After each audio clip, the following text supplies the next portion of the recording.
Août 1942, Afrique du Nord. Sous le soleil brûlant, près d'El Alamein, une étrange silhouette reposait, à moitié ensevelie dans le sable.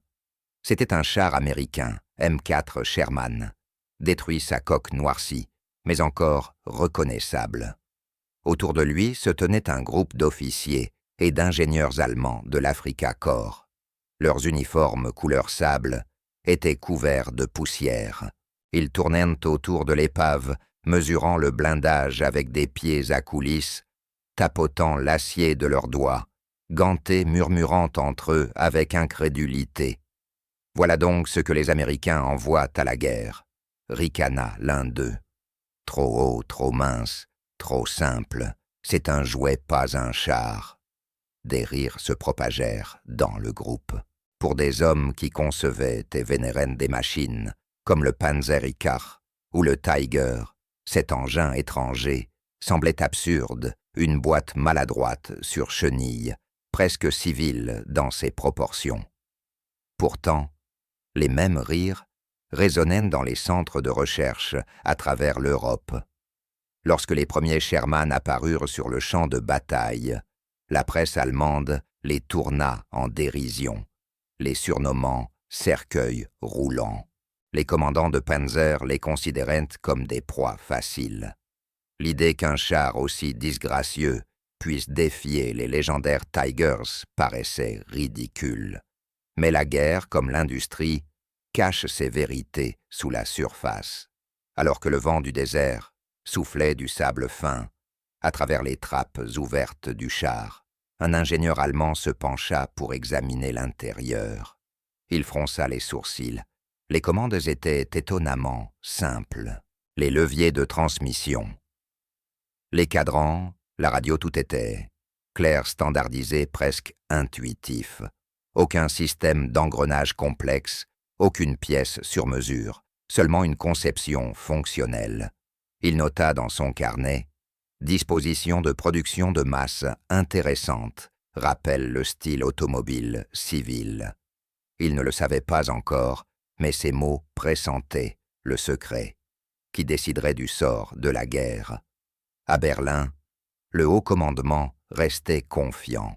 Les chars allemands étaient des chefs-d'œuvre faits, à la main puissant, méticuleusement conçus.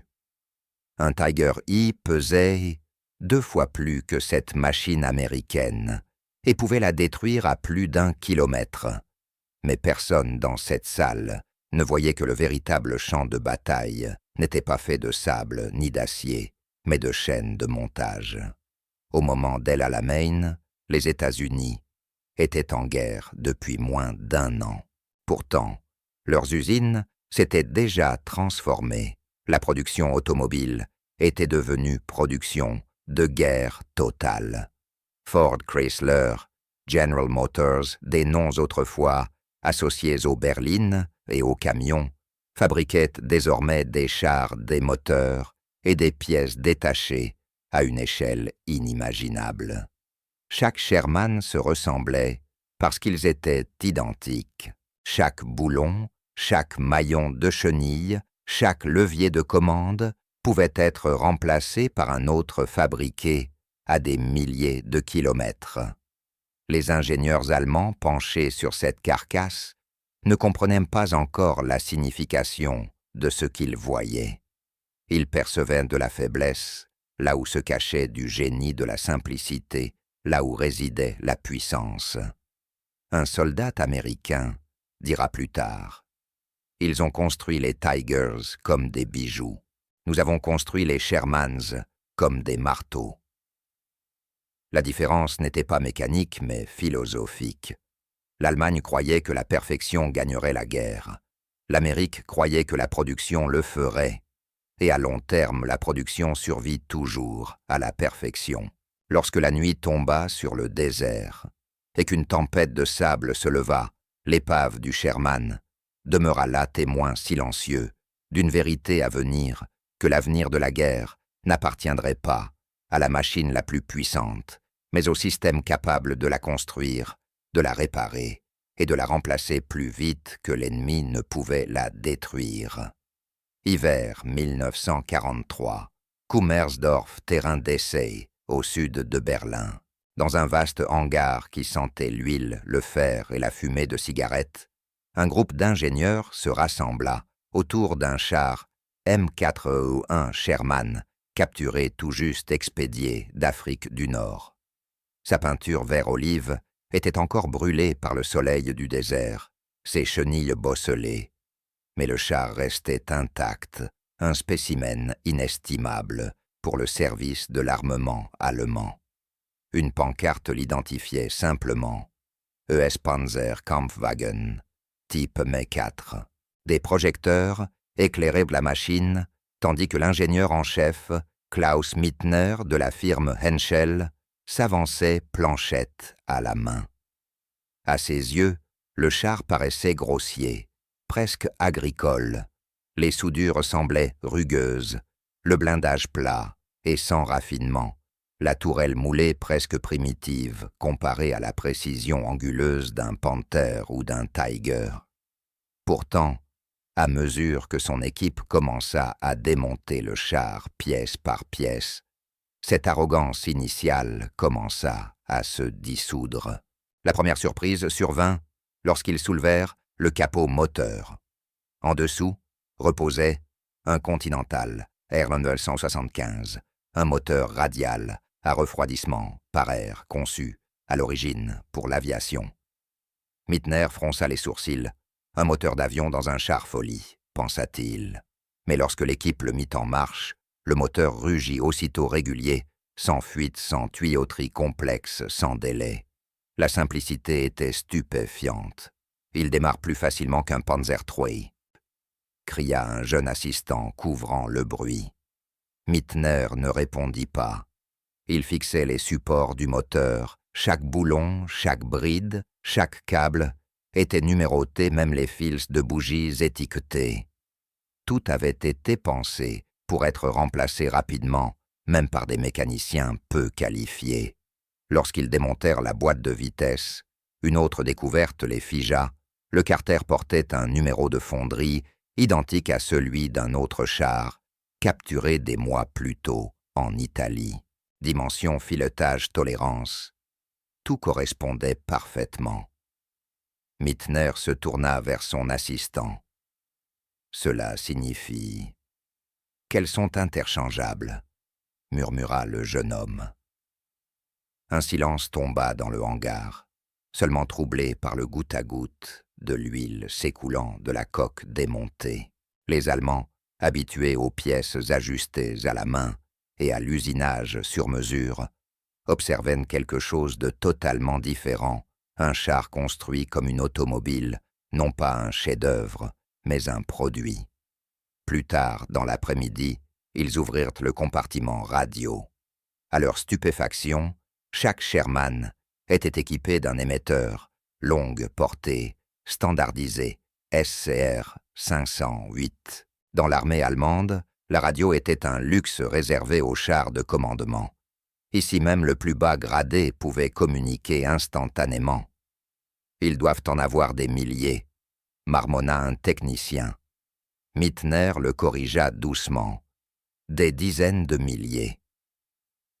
Tout au long de la nuit, les ingénieurs relevèrent d'autres détails, défiant la logique allemande. Les chenilles du Sherman étaient plus légères que celles du Panther, mais bien plus faciles à démonter. Sa suspension à ressorts verticaux paraissait presque comique de simples spirales, au lieu de barres de torsion complexes, mais chaque unité pouvait être remplacée en moins d'une heure. Ces trappes, surdimensionnées, facilitaient l'évacuation rapide. Son intérieur privilégiait le confort et l'efficacité de l'équipage plutôt que la perfection esthétique. Au matin, le sol du hangar était couvert de pièces étiquetées, bras de suspension barbotins, boîtes de vitesse, boulons, alignés dans des bacs. Un char américain réduit à son anatomie. Et pourtant le tableau qu'il révélait était troublant. Le Sherman n'avait pas été conçu pour l'excellence, mais pour la vitesse de réparation et de remplacement. Mittner dicta son rapport, blindage avant acier, incliné de 51 mm de composition inférieure à nos plaques laminées, mais constance remarquable. Moteur refroidi par air fiable, entretien minimal. Aménagements internes simplifiés pour exploitation par personnel peu expérimenté. Il marqua une pause, puis ajouta une dernière phrase, méthode de production indicative d'une adaptation automobile à grande échelle. Cette ligne, plus encore que le char lui-même, l'effraya. L'industrie de guerre allemande reposait encore sur l'artisanat des usines, spécialisées dans un seul composant des techniciens, travaillant des semaines sur une tourelle unique. En Amérique, les usines automobiles avaient été transformées en usines de chars. Les chaînes de montage avaient remplacé les artisans. Chaque pièce de ce Sherman témoignait d'une civilisation qui avait appris à faire disparaître la complexité derrière la simplicité. Lorsque Mittner présenta ses premières conclusions à son supérieur, l'Oberst Ernst Richter, le colonel l'écouta en silence, le visage impassible. Puis il posa une seule question. « Pouvons-nous le copier ?» Mittner baissa les yeux. « Pas exactement. Nous pourrions en construire un, oui, mais pas 10 000. Pas avec nos outils, pas avec notre main-d'œuvre, pas tant que les bombardiers rôdent au-dessus de nos têtes. » Cette nuit-là, Mittner resta seul dans sa chambrée, contemplant une petite pièce du char qu'il avait gardé un boulon américain estampillé parfaitement usiné, identique à des milliers d'autres qu'il ne verrait jamais.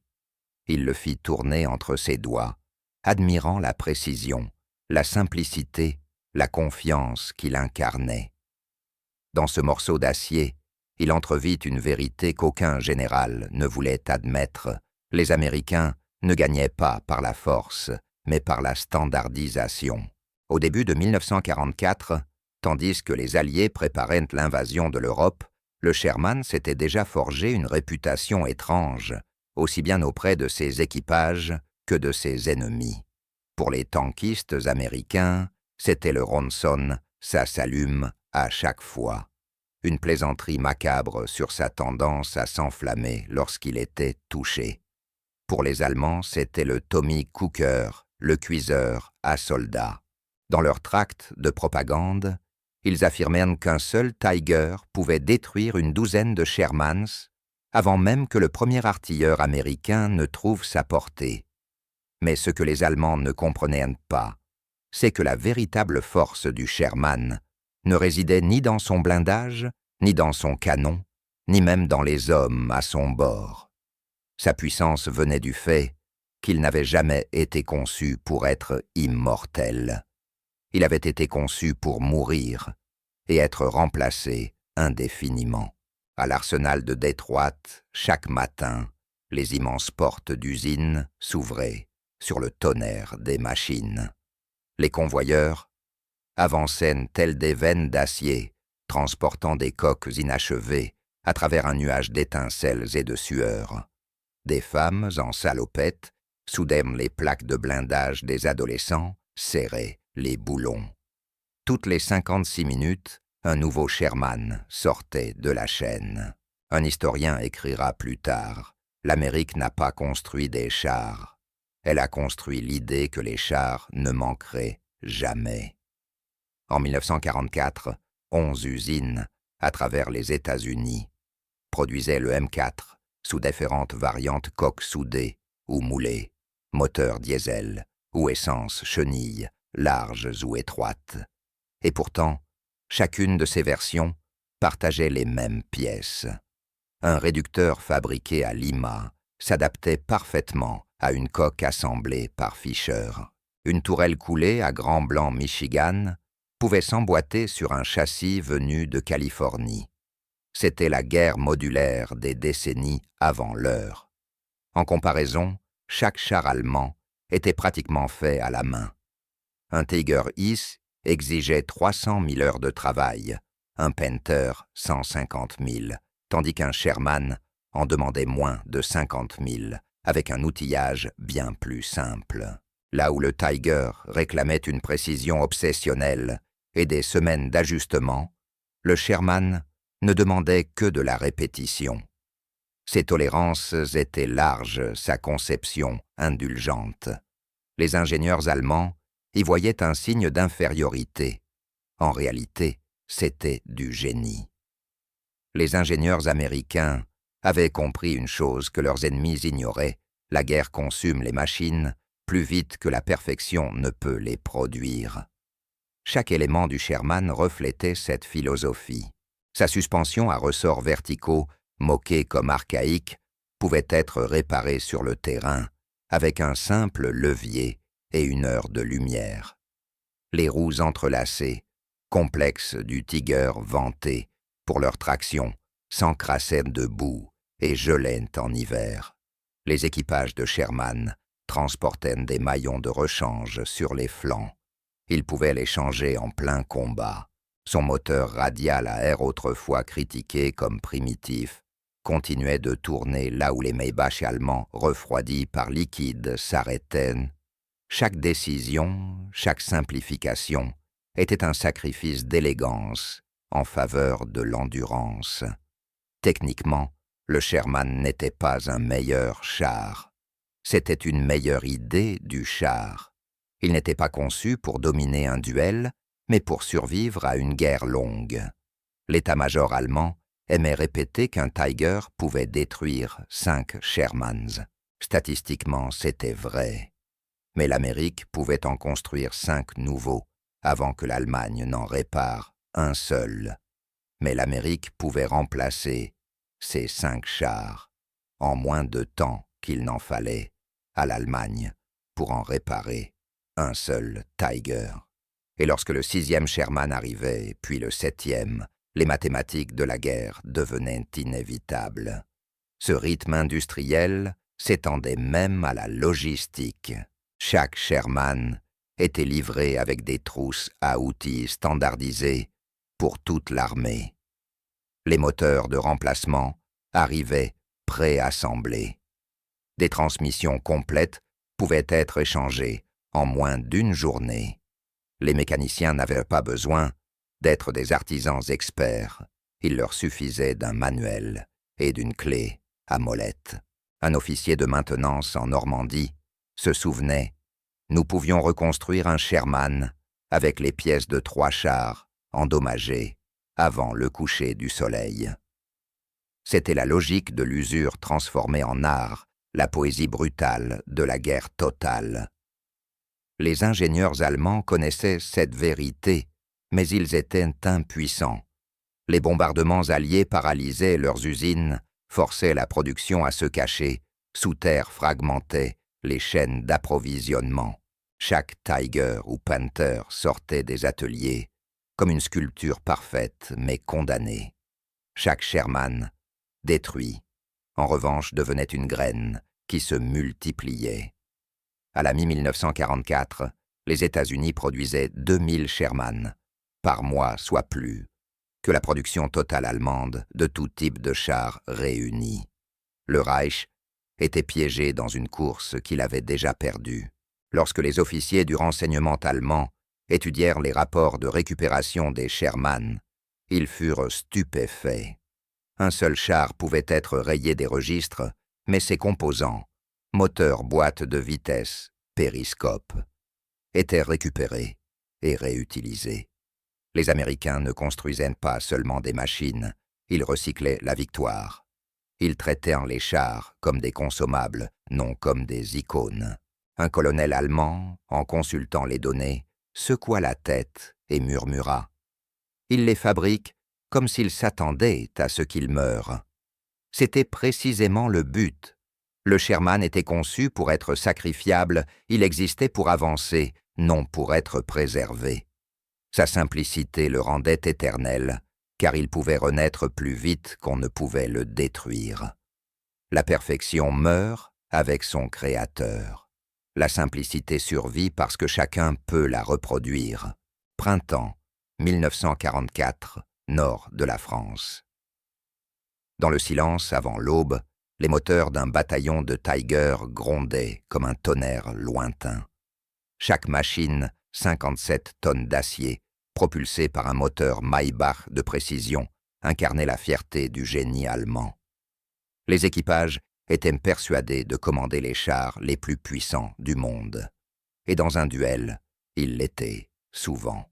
Le canon de 80 mm d'un Tiger pouvait transpercer un Sherman avant même que le tireur américain n'ait le temps de viser. Son blindage supportait, sans faillir, des impacts qui auraient éventré n'importe quel autre char. Mais sous cette confiance grandissait une autre forme de peur mesurée, non en calibre, mais en nombre.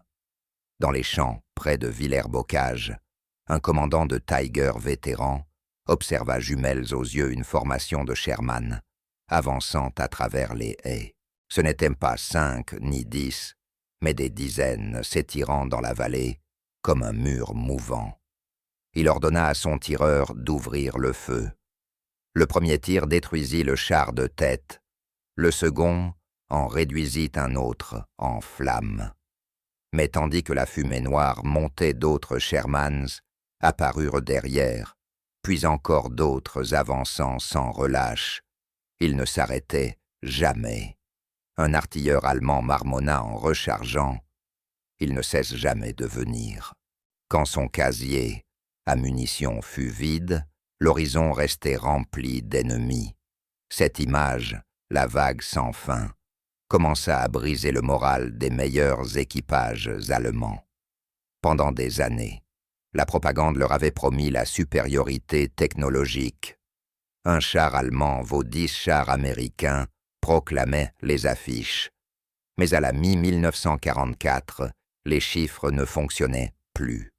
Chaque Tiger perdu était une catastrophe qui demandait des mois pour être remplacée. Chaque Sherman perdu n'était qu'un contretemps, remplacé en quelques jours. Au plus fort de la campagne de Normandie, les usines américaines produisaient près de 2500 chars par mois, tandis que toute l'industrie de guerre allemande n'en construisait pas même 500. Sur le papier, le Tiger demeurait le char le plus meurtrier d'Europe. En réalité, il était enseveli sous une avalanche d'acier. Dans les rapports de terrain de la 2e division SS Panzer, les officiers commencèrent à remarquer un étrange phénomène. Les batailles qu'ils gagnaient n'avaient plus d'importance. Même après avoir détruit des dizaines de Sherman, ils se retrouvaient à battre en retraite une semaine plus tard, non pas parce qu'ils avaient été vaincus tactiquement, mais parce que les Américains avaient déjà remplacé tous les chars qu'ils avaient perdus. Un as du Tiger, Otto Carius, écrira plus tard dans ses mémoires « Pour chaque Sherman que nous détruisions, 3 autres apparaissaient. On peut détruire les machines, mais pas les usines qui les ont engendrées. » La différence était philosophique. La conception allemande glorifiait la perfection. Chaque composant d'un Tiger était fabriqué à la main, ajusté par des spécialistes, testé individuellement. C'était un objet de fierté. Les Américains, eux, considéraient leurs chars comme des outils imparfaits, mais disponibles, standardisés, réparables, remplaçables. La puissance du Tiger était absolue, mais fragile. Une seule boîte de vitesse cassée pouvait l'immobiliser pendant des semaines. Celle d'un Sherman pouvait être remplacée en un après-midi. À Berlin, le ministère de l'Armement recevait des rapports avertissant que l'obsession de la complexité étranglait la production. Albert Speer, ministre de l'Armement d'Hitler, supplia les bureaux d'études de simplifier. Il écrivit « Nos chars sont des chefs-d'œuvre, mais les chefs-d'œuvre sont lents. » Hitler refusa. Pour lui, la qualité était une question de prestige.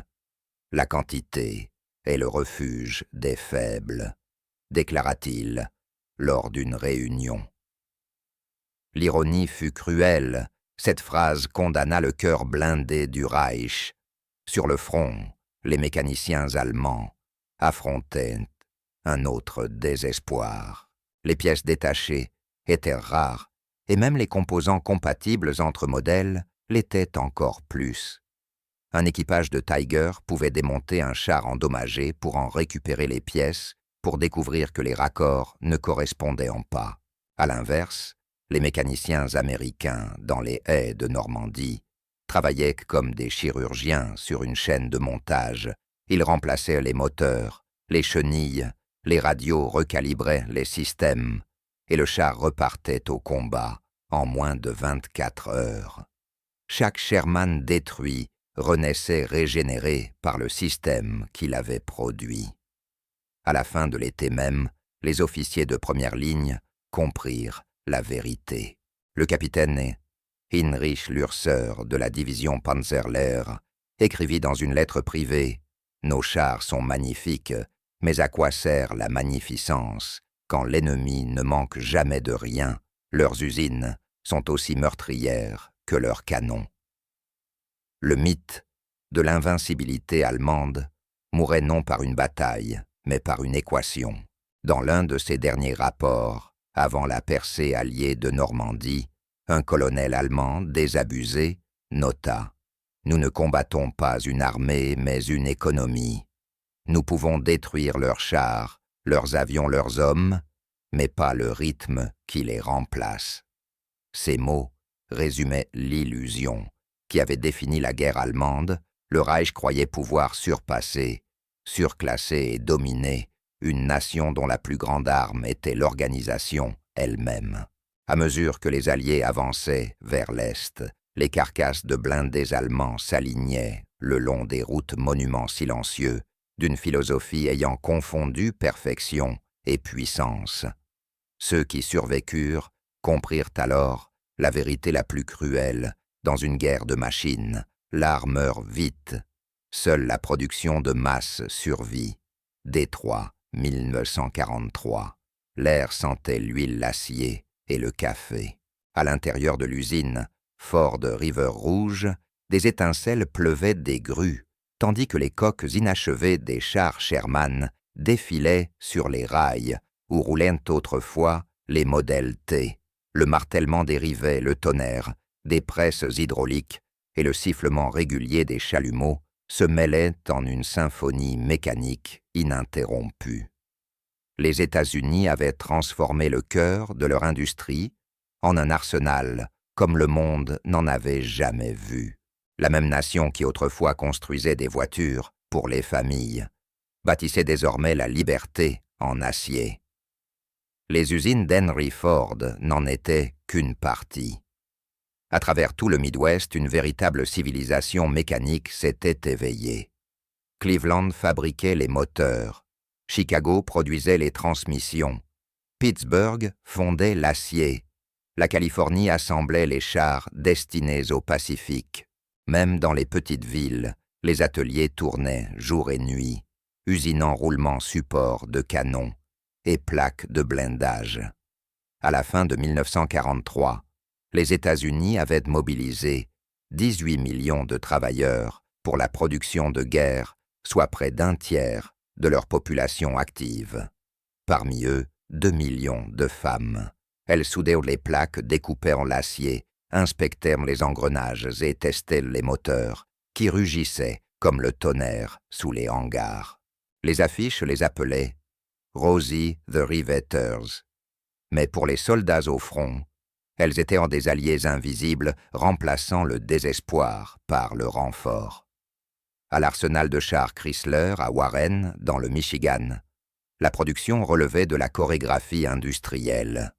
Un char entrait sur la ligne comme un squelette d'acier. 90 minutes plus tard, il sortait de l'autre extrémité sous sa propre puissance. En février 1943, seulement l'usine produisit 100 Sherman, soit plus que l'ensemble de la production allemande de véhicules blindés du même mois. Avant l'expédition, les ouvriers peignaient sur les flancs des chars « Pour Berlin, pour les gars », continuaient d'avancer. Ce n'était pas seulement de la production, c'était la conviction coulée dans le métal. Ce qui rendait tout cela possible, c'était le génie de la standardisation. Toutes les usines américaines utilisaient les mêmes plans, les mêmes numéros de pièces, les mêmes spécifications, Un mécanicien en Normandie pouvait ouvrir une caisse venue de Detroit, remplacer une boîte de vitesse, et le char repartirait sans aucun ajustement. Les ingénieurs du Reich, prisonniers de leur artisanat sur mesure, se retrouvaient pris au piège de leur propre perfection. Les Américains, eux, avaient transformé la simplification en stratégie sur le plancher de l'usine. Ford, les gestionnaires avaient installé des systèmes d'horloge suivant chaque étape: soudure, rivetage, assemblage, test. Si une ligne ralentissait, une autre prenait le relais. Rien ne s'arrêtait jamais. Même les équipes de maintenance travaillaient par roulement pour réparer les machines sans interrompre la production. Un ingénieur se souvint: « Nous avons fonctionné pendant 30 mois sans un seul jour d'arrêt. » Le résultat était stupéfiant. À la mi-1944, les États-Unis produisaient un Sherman toutes les 30 minutes. Pour alimenter cet empire mécanique, l'Amérique extrayait, fondait, raffinait et transportait des ressources à une échelle que l'Axe ne pouvait concevoir. Les Grands Lacs acheminaient 80 millions de tonnes de minerais de fer vers les hauts fourneaux de Pennsylvanie et de l'Ohio. Les chemins de fer transportaient 10 000 moteurs de chars par mois. Les navires de fret livraient simultanément acier, composants navals et aéronautiques. C'était une orchestre logistique où chaque usine jouait sa partition à la perfection. À Washington, Franklin D. Roosevelt appela cette puissance l'arsenal de la démocratie. Mais pour les Allemands qui lisaient les rapports du renseignement, cela ressemblait à un cauchemar industriel devenu réalité.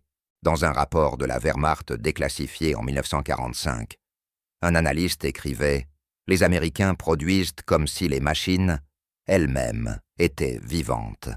Leurs usines ne dorment jamais, et leur production défie toute mesure. » Dans le même temps, les États-Unis avaient résolu un problème que l'Allemagne n'avait jamais su maîtriser: la maintenance en mouvement. Les dépôts de campagne expédiaient des pièces détachées dans des caisses standardisées, étiquetées avec des pictogrammes pour être comprises sans lire. Des unités de réparation mobile suivaient les divisions à travers l'Europe. Un camion pour les moteurs, un autre pour les transmissions, un troisième pour le matériel de soudure. Chaque char endommagé n'était qu'un problème temporaire, non une perte définitive. En revanche, le corps blindé allemand devait remorquer ses chars détruits sur des centaines de kilomètres jusqu'à des usines déjà bombardées. La différence allait plus loin que le matériel, elle était philosophique. La production américaine ne consistait pas seulement à construire des objets, mais à construire des systèmes. Le Tiger, certes plus puissant, voyait sa force naître et mourir avec chaque char. Le Sherman lui était un nœud dans un réseau remplaçable, prévisible, infiniment reproductible. Les États-Unis ne construisaient pas simplement des armes, ils construisaient les moyens de produire des armes. Et cela changea à jamais les règles de la guerre. Sur le plancher de l'usine, une contremaîtresse nommée Helen Walker essuya la sueur de son front, alors que le dernier Sherman quittait la chaîne d'assemblage. Une sirène retentit le signal qu'un char était terminé. Des centaines d'ouvriers s'arrêtèrent un instant pour regarder la machine avancer d'elle-même pour la première fois. Quelqu'un se mit à chanter « God bless America ». Les autres se joignirent à lui. Ce n'était pas une cérémonie, c'était un élan collectif. Chaque char expédié ce jour-là signifiait qu'un équipage de plus, quelque part en Europe, n'aurait pas à se battre les mains vides. Pendant ce temps, en Allemagne, des ingénieurs étudiaient les manuels de production américains capturés, tentant de comprendre comment une telle constance était possible. L'un d'eux nota amèrement: « Ils ont des ingénieurs qui conçoivent des machines. Nous avons des artistes qui construisent des monuments. » Il n'avait pas tort. La chaîne de montage américaine était la démocratie rendue mécanique, imparfaite, bruyante mais inarrêtable. À l'été 1944, tandis que les Alliés débarquaient en Normandie, la production issue de ces usines inonda le continent européen. Des rangées entières de chars Sherman descendèrent des navires de transport et roulèrent sur le sol français, identiques comme des jumeaux, leurs moteurs vrombissant à l'unisson. Pour chaque char perdu, 2 autres arrivaient. Pour chaque pont détruit un bataillon, du génie en construisait un nouveau. L'Allemagne combattait encore des batailles. L'Amérique, elle combattait avec la logistique. Si vous pensez que la puissance réside non dans le génie, mais dans l'organisation, tapez « un » dans les commentaires. Si vous croyez encore que la créativité peut vaincre la machine, cliquez sur « j'aime » et expliquez pourquoi. Automne 1944, le Reich brûlait de Hambourg à Munich. Les ciels nocturnes s'illuminaient d'un éclat orangé, celui des bombardiers alliés. Les usines, qui résonnaient jadis du bourdonnement des machines, fumaient désormais dans le silence. Dans un bunker à la périphérie de Berlin, un groupe d'ingénieurs et d'officiers supérieurs s'était réuni autour d'une table en bois. Parmi eux se trouvait l'ober-ingénieur Heinz Knipkamp, l'un des hommes responsables de la conception des Tiger et Panther, fierté de l'ingénierie allemande. Sur la table reposaient les derniers rapports du front. Ce qu'il lut cette nuit-là le hantera pour le reste de sa vie. Le premier rapport venait de Normandie. Les forces américaines avaient débarqué en juin avec plus de 4000 chars. En août, malgré des pertes considérables, leur nombre total avait augmenté. Knipkamp relut la ligne 2 fois, croyant à une erreur. Ils perdent, et pourtant, ils en ont davantage, murmura-t-il. Un officier logistique confirma les divisions de remplacement, arrivaient plus vite que les unités allemandes ne pouvaient battre en retraite. Chaque jour, de nouveaux Sherman, sortis tout droit des usines américaines, débarquaient des péniches. « Ils mènent une guerre ici », dit l'officier calmement, tout en construisant une autre chez eux. Knipkamp s'adossa à sa chaise. L'air sentait la fumée et le café froid. Autour de lui, ses collègues débattaient à voix basse, épuisés. L'un blâmait les bombardements. Un autre l'obsession d'Hitler pour les armes miracles. Mais au fond, tous savaient la vérité. L'Allemagne ne perdait pas à cause de tactiques inférieures, ni de soldats moins courageux. Elle perdait à cause de l'arithmétique. Plus tard, dans la soirée, Knipkamp tendit un dossier à son assistant, un jeune ingénieur nommé Dier. « C'est une analyse de production, dit-il, à l'intérieur des tableaux, comparant la production mensuelle de chars. Allemagne, 600. Panther, 150. Tiger. États-Unis, 2500. Sherman, 500 chasseurs de chars, 5000 avions. Regarde, murmura-t-il. Ils fabriquent des moteurs plus vite que nous ne fabriquons des boulons. Dier ne répondit pas. Les chiffres parlaient d'eux-mêmes. Dans une autre partie de Berlin, Albert Speer, ministre de l'armement du Reich, vivait lui aussi son moment de lucidité. Ses officiers du renseignement venèrent de lui remettre un rapport capturé du département de la guerre américain, intitulé Production Statistics of US Armored Vehicles. Il détaillait la production de chaque usine, Ford, Michigan, General Motors, Cleveland, Chrysler, Warren, Arsenal. Et au bas de la page, un chiffre se détachait nettement, un chiffre qui allait le hanter. Le nombre total de chars, M4 Sherman, produits jusqu'en 1944, s'élevait à 40 000.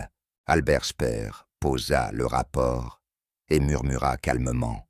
« Ce n'est plus la guerre, c'est un massacre industriel. » Cette même semaine, il écrivit dans son journal personnel « Nous étions des artisans affrontant une civilisation d'ingénieurs.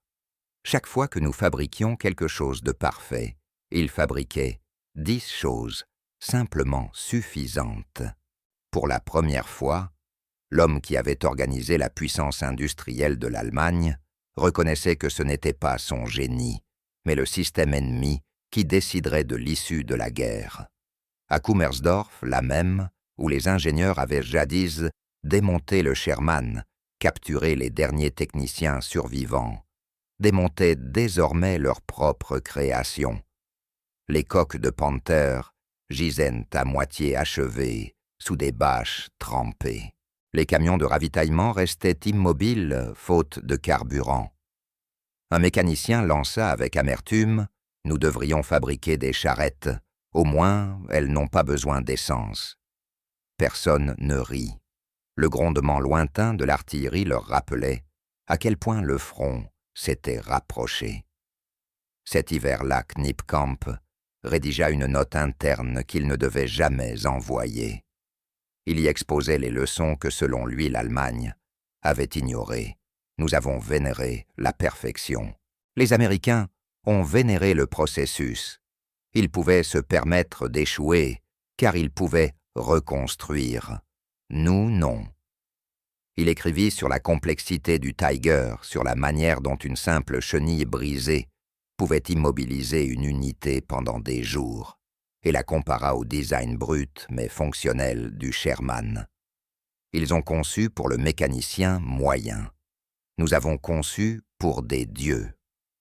Au début de 1945, même le cercle rapproché d'Hitler commençait à mesurer l'ampleur du désastre. Lorsque Speer présenta ses données de production en janvier, Hitler les rejeta comme de la propagande défaitiste. « Nos nouveaux chasseurs à réaction renverseront tout », déclara-t-il. Speer ne répliqua pas. Il replia simplement les documents et quitta la pièce.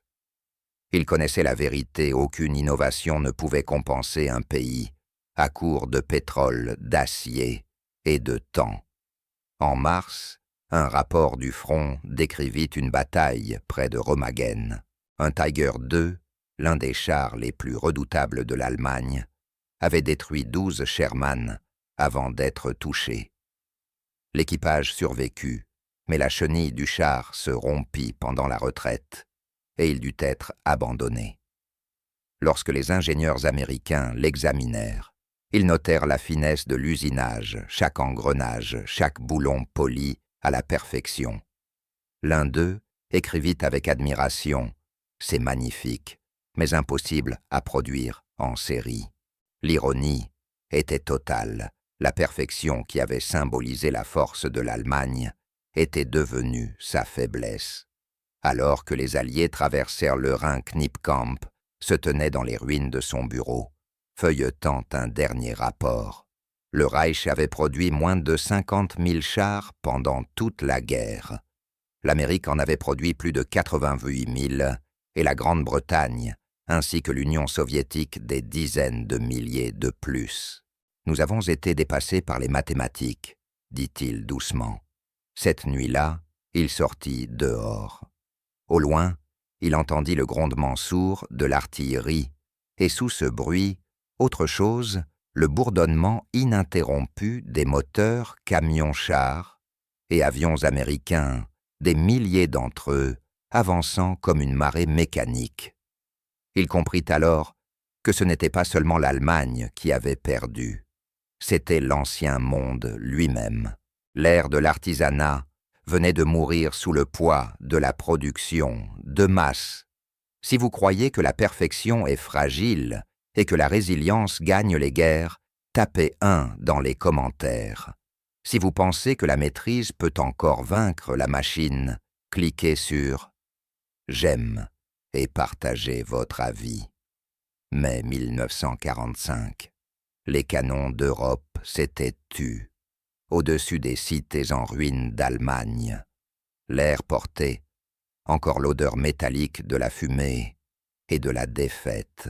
Des colonnes de chars capturés se tenaient immobiles le long des routes Tigers et Panthers, brisés moteurs, grippés chenilles, arrachés. Non loin, les Sherman américains passaient couverts de poussière, mais vivant leur moteur, toussant d'un rythme régulier dans la lumière de l'aube. La guerre qui avait commencé par des rires face à un char américain maladroit s'acheva avec cette même machine garée au cœur de Berlin. Dans les jours qui suivirent, les ingénieurs alliés parcoururent ce qu'il restait de l'industrie de guerre allemande. Dans des usines éventrées par les bombes, ils découvrirent des outils de précision enfouis sous les gravats des plans inachevés de nouveaux chars, et les débris d'un système qui avait tenté de surclasser le monde par l'intellect, mais qui n'avait pas su le surpasser par la production.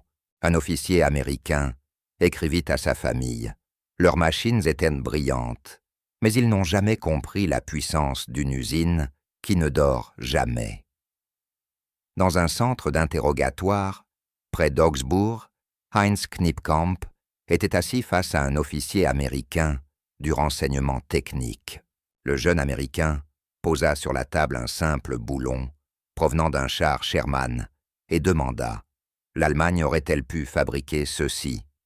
Knipkamp le prit dans sa main, observant le filetage net et l'usanage uniforme. « Bien sûr, » répondit-il, « nous aurions pu en faire un. » L'officier sourit. « Nous en avons fait 1 million. » Knipkamp reposa le boulon et hocha lentement la tête. « Alors vous avez déjà gagné 2 fois, une fois sur le champ de bataille et une fois dans l'usine. » Quelques mois plus tard, à Washington, un ingénieur américain donna une conférence sur la production de guerre. Sur l'écran derrière lui apparurent 2 silhouettes, le Tiger et le Sherman. Il désigna le Tiger. Voici le chef-d'œuvre précision, complexité, puissance. Puis il pointa le Sherman. Voici l'idée simple, réparable, reproductible. Nous n'avons pas construit des chars, nous avons construit un système capable de les remplacer plus vite qu'ils ne pouvaient être détruits. Cette philosophie, la conviction que la puissance vient non de la perfection, mais de l'adaptabilité, avait défini l'issue de la guerre. Les ingénieurs allemands avaient cherché l'immortalité par le design.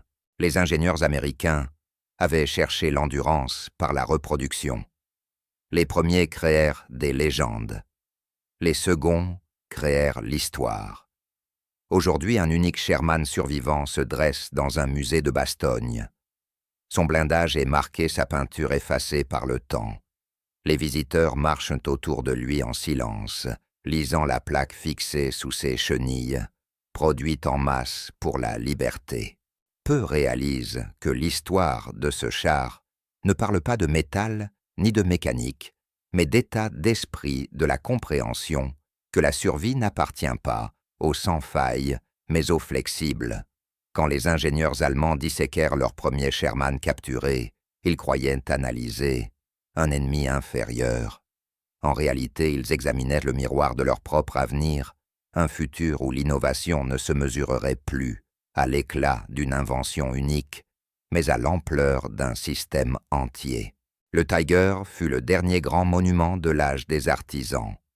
Le Sherman, le héros de l'ère industrielle. Pour les hommes qui combattirent à bord, aucun des deux n'était parfait. Pour les équipages allemands, le Tiger semblait invincible jusqu'à ce qu'il tombe en panne. Pour les équipages américains, le Sherman semblait sacrifiable jusqu'à ce qu'il leur sauve la vie. Les 2 machines exigeaient du courage, et toutes 2 devinrent de légendes. Mais lorsque l'histoire fit les comptes, ce ne fut pas le courage qui décida de la victoire, ce fut la capacité. Alors que le crépuscule tombe sur le plancher du musée, la coque olive du Sherman capte une dernière lueur. Dans cet éclat repose la leçon silencieuse d'un siècle. La force n'est pas l'absence de faiblesse, mais la faculté de se relever plus vite qu'on ne chute. Si vous croyez que les systèmes et non les symboles façonnent l'avenir, tapez 1 dans les commentaires. Si vous pensez qu'une création parfaite peut encore tout changer, cliquez sur « J'aime ». Et si vous voulez découvrir d'autres vérités cachées sur les machines, les hommes et les moments qui ont façonné la Seconde Guerre mondiale, abonnez-vous. Car l'histoire ne se répète pas seulement, elle se révèle.